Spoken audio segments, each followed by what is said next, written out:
अस्सलाम वालेकुम। आज का हमारा लेक्चर नंबर 8 है और हमारे टॉपिक्स हैं केमिकल स्पेशीज़ और आयंस, कैटायंस एंड एनायंस। सबसे पहले केमिकल स्पेशीज़। केमिकल स्पेशीज़ किसे कहते हैं और क्या होता है केमिकल स्पेशीज़। तो सबसे पहले केमिकल स्पेशी हमारा टॉपिक यही केमिकल स्पेशीज़ पे बात करते हैं। तो केमिकल स्पेशीज़ हम उसे कहते हैं केमिस्ट्री की दुनिया में जिसमें हमें किसी भी एक मालिक्यूल अगर कोई एक मालिक्यूल के आइडेंटिटी करता है और दूसरे मालिक्यूल के साथ रिएक्शन करके तो हम उसे के केमिकल स्पेशी कह सकते हैं। केमिकल स्पेशी वो होते हैं जो केमिकली एंटिटी होते हैं एक दूसरे के साथ अटैच होते हैं एक दूसरे के साथ। बहुत सारे केसेस में अटैच होते हैं जैसे कि मीथेन का एग्जांपल ले लो आप, जिसमें कार्बन प्लस हाइड्रोजन ऐड है, एक दूसरे के साथ जुड़े हुए हैं, बॉन्डिंग के थ्रू जुड़े हुए हैं। या फिर वाटर आप ले लो, सोडियम क्लोराइड ले लो, सिल्वर क्लोराइड ले लो। तो ये सारे के सारे जो एग्जांपल्स हैं, जो केमिकल्स हैं एक दूसरे के साथ जुड़े हुए हैं बाय बॉन्डिंग, तो उसे हम केमिकल स्पेशी कहते हैं। अच्छा, उनमें तो वो तो जो आइडेंटिफिकेशन होती है उनकी उस आइडेंटिफिकेशन को हम केमिकल स्पेशीज़ कहते हैं। और केमिकल स्पेशीज़ जो वो केमिकली एंटिटी होते हैं पार्टिकल्स में, एटम्स में, आयंस में या फिर मॉलिक्यूल्स में। तो मतलब जुड़े हुए होते हैं। मिसाल के पार्टिकल्स में और मिल जाएंगे आपको, एटम्स में मिल जाएंगे, आयंस में मिल जाएंगे और मॉलिक्यूल्स में हम उसे केमिकल स्पेशीज़ कहते हैं।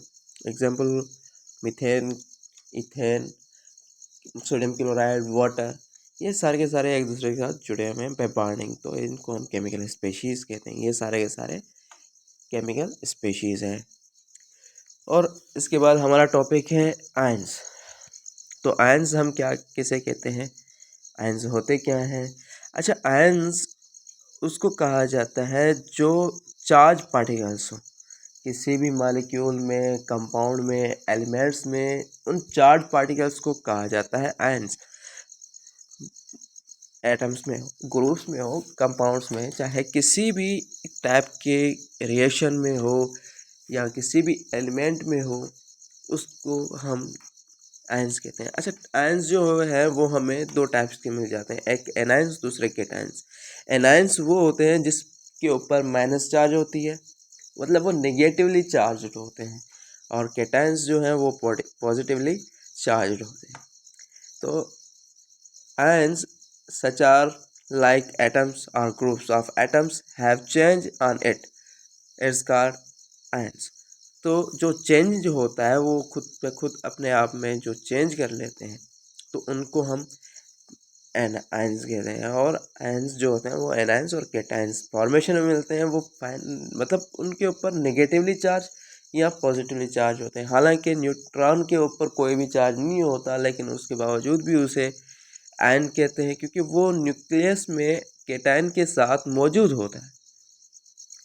मतलब उसको स्टेबल करने के लिए जहाँ पे कोई भी रिएक्शन हो रहा है, ऐसा हैवी रिएक्शन हो रहा है और इलेक्ट्रॉन लूजिंग या गेनिंग का जो सिस्टम हो रहा है, तो उसमें जब बाहर जो एनायंस होते हैं, मतलब जो इलेक्ट्रॉन्स होते हैं वो लूज हो रहे हैं, तो उसके साथ जो अट्रैक्शन होती है दूसरे इसमें, तो वो न्यूक्लियस को भी अपने साथ खींचे लेके आए। प्रोटॉन को जो अंदर का जो शेल होता है वो बंद होता है, जिसमें न्यूट्रॉन और प्रोटॉन बिल्कुल बंद होते हैं।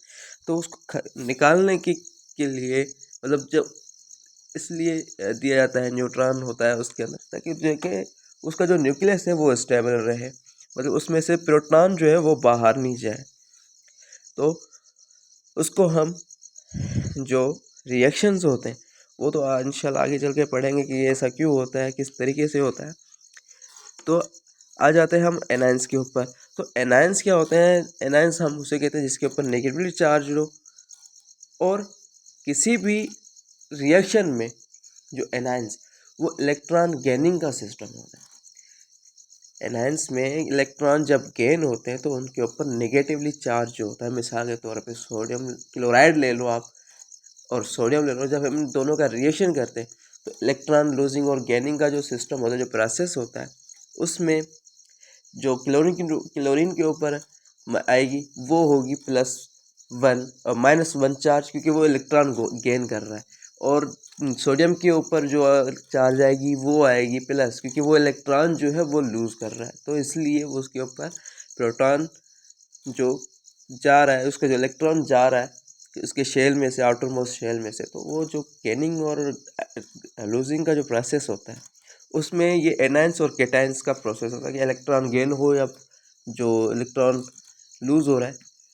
तो इस वजह से वो पॉजिटिव और नेगेटिवली चार्ज जो है, बेसिकली ये नेगेटिवली और पॉजिटिव चार्ज जो है वो इलेक्ट्रॉन और प्रोटॉन के ऊपर होती है। इसी की तरह हमारा दूसरा है केटायन। अब केटायन कैसे फॉर्म होता है? जब कोई भी एटम अपना इलेक्ट्रॉन लूज़ कर रहा होता है, स्पेशीज़ अपना जो एक इलेक्ट्रॉन लूज़ कर रहा है किस आउटर मोस्ट शेल से, अपने आउटर मोस्ट शेल से जब कोई एटम, मॉलिक्यूल या एलिमेंट अपना इलेक्ट्रॉन लूज़ कर रहा है, तो उसमें मौजूद बाकी के जो चार्ज बचेगी, जो बाकी के पार्टिकल्स बचेंगे, उसमें हम मेंशन करेंगे प्लस से। तो केटायन के ऊपर हमेशा याद रखें कि केटायन के ऊपर जो है वो पॉजिटिव चार्ज होते हैं और एनायंस के ऊपर नेगेटिवली चार्ज होती हैं। Laws of sodium plus Na+1 मतलब लॉस ऑफ इलेक्ट्रॉन।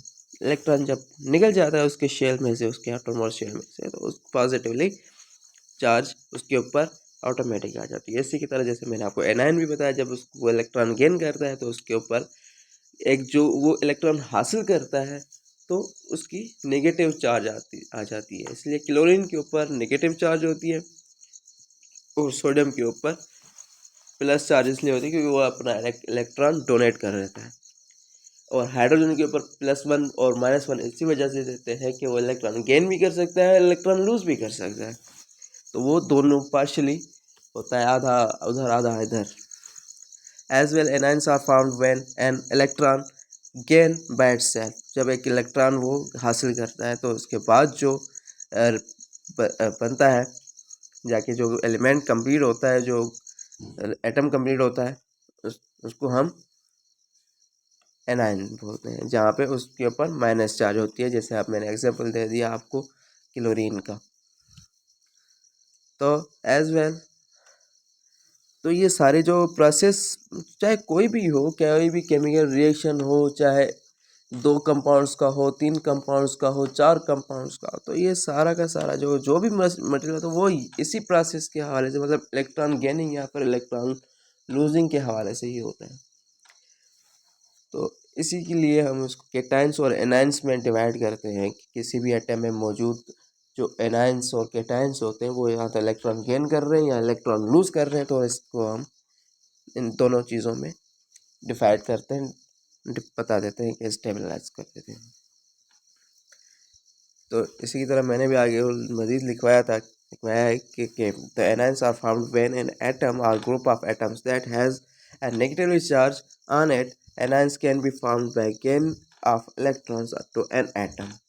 मिसाल एग्जांपल में मैंने आपको दे दिया था क्लोरीन का, जहाँ पे क्लोरीन जो है अपना एक इलेक्ट्रॉन जो हासिल कर रही है, ऑक्सीजन है जिसके 2 मॉलिक्यूल हैं और उसके साथ एक माइनस आ रही है, तो ये गेनिंग जो इलेक्ट्रॉन्स की गेन कर रहा है, तो इसके बाद ये इसके जो ऊपर चार्ज आएगी वो माइनस चार्ज आएगी। इसी के साथ हमारा लेक्चर कंप्लीट हुआ। इंशाल्लाह कल